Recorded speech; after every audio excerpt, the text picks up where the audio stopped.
Indian പാർലമെന്റിന്റെ ശൈത്യകാല സമ്മേളനത്തിൽ രാഹുൽ ഗാന്ധി ഭരണഘടനയെക്കുറിച്ചുള്ള ചർച്ചയിൽ ഇന്ന് വാചാലനാകുന്നത് നമ്മളെല്ലാവരും കണ്ടതാണ്.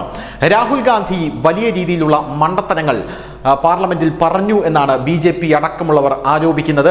ഏകലവ്യനെ ഉദ്ധരിച്ചാണ് രാഹുൽ ഗാന്ധി തന്റെ ചർച്ച തുടങ്ങിയത്. അതിനുശേഷം രാഹുൽ ഗാന്ധി പറഞ്ഞത് ഏകലവ്യൻ എന്ന് പറഞ്ഞ 6 വയസ്സുള്ള യുവാവ് എന്നാണ്. ഉടനെ തന്നെ BJPയിൽ ചിരിപൊട്ടുന്ന അല്ലെങ്കിൽ ഭരണകക്ഷിയിൽ ചിരിപൊട്ടുന്ന ഒരു കാഴ്ചയാണ് കാണാനായി സാധിച്ചത്. അതിനുശേഷമാണ് രാഹുൽ ഗാന്ധി സവർക്കറിലേക്ക് തിരിഞ്ഞത്. ഇതോടുകൂടി അക്ഷരാർത്ഥത്തിൽ രാഹുൽ ഗാന്ധി വെട്ടിലാകുന്ന ഒരു കാഴ്ചയാണ് നമുക്ക് കാണാനായി സാധിച്ചത്. സവർക്കറെ കുറിച്ച് രാഹുൽ ഗാന്ധി പറഞ്ഞത്, നിങ്ങൾ അതായത് BJP ഭരണഘടനയെക്കുറിച്ച് പുകഴ്ത്തുമ്പോൾ അത് സവർക്കർക്ക് നിങ്ങൾ കൊടുക്കുന്ന ഏറ്റവും വലിയ അധിക്ഷേപമാണ് എന്നാണ് രാഹുൽ ഗാന്ധി പറഞ്ഞിരിക്കുന്നത്. ഭരണഘടനയെക്കുറിച്ച് നിങ്ങൾ സംസാരിക്കരുത്, സംസാരിച്ചാൽ ഭരണഘടനയെ ഏറ്റവും അധികം അപമാനിച്ചിട്ടുള്ളത് സവർക്കർ എന്ന് പറയുന്ന വ്യക്തിയാണ്. ആ സവർക്കറെ നിങ്ങൾ അധിക്ഷേപിക്കുന്നത് പോലെയാകും എന്നാണ് രാഹുൽ ഗാന്ധി പറയുന്നത്. സവർക്കർക്കെതിരെ വലിയ രീതിയിലുള്ള പരിഹാസം രാഹുൽ ഗാന്ധി ചൊരിഞ്ഞു. എന്നാൽ അടുത്ത നിമിഷത്തിൽ തന്നെ ഇതെല്ലാം മാറിമറിയുന്ന കാഴ്ചയാണ് നമുക്ക് കാണാനായിട്ട് സാധിച്ചത്. ശിവസേനയുടെ പുലിക്കുട്ടിയായിട്ടുള്ള ഏക്നാഥ് ഷിൻഡെയുടെ മകനായിട്ടുള്ള ശ്രീകാന്ത് ഷിൻഡെ അദ്ദേഹം ചാടി എഴുന്നേൽക്കുന്ന കാഴ്ചയാണ് കാണാനായി സാധിച്ചത്. നമുക്കറിയാം, മഹാരാഷ്ട്രയിൽ സവർക്കർ എന്ന് പറഞ്ഞാൽ വലിയ വികാരമാണ്. ആ സവർക്കറെ അധിക്ഷേപിച്ചപ്പോൾ രാഹുൽ ഗാന്ധിയുടെ പക്ഷത്തിരിക്കുന്ന ഉദ്ധവ് വിഭാഗത്തിന്റെ MP-മാരെല്ലാം അമർഷം കടിച്ചു പിടിച്ചിരിക്കുന്ന കാഴ്ചയാണ് നമുക്ക് കാണാനായി സാധിച്ചത്. ഒന്നും പറയാൻ സാധിക്കാതെ, കാരണം രാഹുൽ ഗാന്ധി പ്രതിപക്ഷ നേതാവാണ്. ആ രാഹുൽ ഗാന്ധിയുടെ ഭാഗത്താണ് ഇപ്പോൾ തങ്ങളിരിക്കുന്നത്.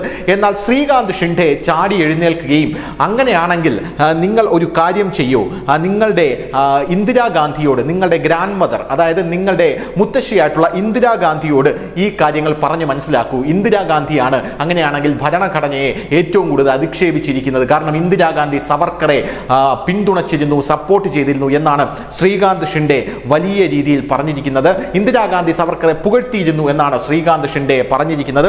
തൊട്ടുപിറകെ കിരൺ റിജിജുവിന്റെ ഒരു കത്ത് എത്തി. അതായത് ഇന്ദിരാഗാന്ധി 1980 വീര സവർക്കറുടെ ബർത്ത്ഡേ സെലിബ്രേഷൻസുമായി ബന്ധപ്പെട്ട് വീര സവർക്കറെ ഇന്ത്യയുടെ വീരപുത്രൻ എന്ന് വിശേഷിപ്പിച്ച കത്ത് കിരൺ റിജിജു പുറത്തുവിട്ടു.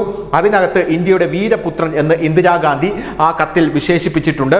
പോരാത്തതിന് അതിനുശേഷം രാഹുൽ ഗാന്ധിയെ വിമർശിച്ച് രംഗത്തെത്തിയത് നിഷികാന്ത് ദുബൈയാണ്. അദ്ദേഹം പറഞ്ഞതും ഇത് തന്നെയാണ്, ഇന്ദിരാഗാന്ധിയെ പോയി നിങ്ങൾ പറഞ്ഞു മനസ്സിലാക്കൂ. പോരാത്തതിന് ഡോക്യുമെന്ററി സവർക്കറെ കുറിച്ച് ഇന്ദിരാഗാന്ധി എടുത്തിട്ടുണ്ട്.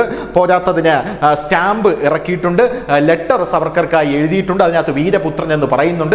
ഇതൊക്കെ നിങ്ങളുടെ മുത്തശ്ശി ചെയ്തതാണ് എന്ന് അദ്ദേഹം പറയുന്നുണ്ട്. അപ്പോൾ രാഹുൽ ഗാന്ധിയുടെ വാദം എന്ന് പറയുന്നത് വിചിത്രമായിട്ടുള്ളൊരു വാദമായിരുന്നു.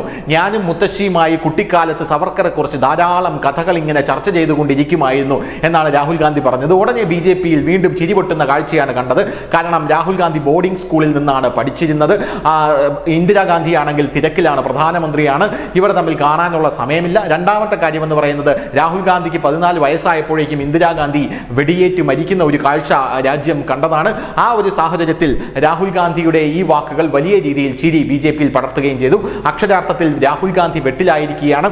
ഇനി അറിയാനുള്ളത്, പല രാഷ്ട്രീയ നിരീക്ഷകരും പറയുന്നത്, ഇതിന്റെ ഏറ്റവും വലിയ ഗുണം BJPക്ക് കിട്ടാൻ പോകുന്നത് മഹാരാഷ്ട്രയിലാണ്. മഹാരാഷ്ട്ര എന്ന് പറഞ്ഞാൽ ഇന്ത്യയുടെ സാമ്പത്തിക തലസ്ഥാനം എന്നറിയപ്പെടുന്ന ഒരു സംസ്ഥാനമാണ്. മുംബൈയൊക്കെ മഹാരാഷ്ട്രയിലാണ്. അവിടെ ഇനി വരാൻ പോകുന്ന തിരഞ്ഞെടുപ്പ് എന്ന് പറയുന്നത് മഹാരാഷ്ട്ര ബോംബെ മുനിസിപ്പൽ കോർപ്പറേഷന്റെ തിരഞ്ഞെടുപ്പാണ്. ആ തിരഞ്ഞെടുപ്പിൽ അജയ്യനായിട്ട് നിൽക്കുന്നത് ഉദ്ധവ് താക്കറെയാണ്. ഉദ്ധവ് താക്കറെയ്ക്ക് വലിയ രീതിയിലുള്ള തിരിച്ചടി ഇതിൽ നേരിടേണ്ടി വരുമെന്ന കാര്യത്തിൽ തർക്കമില്ല.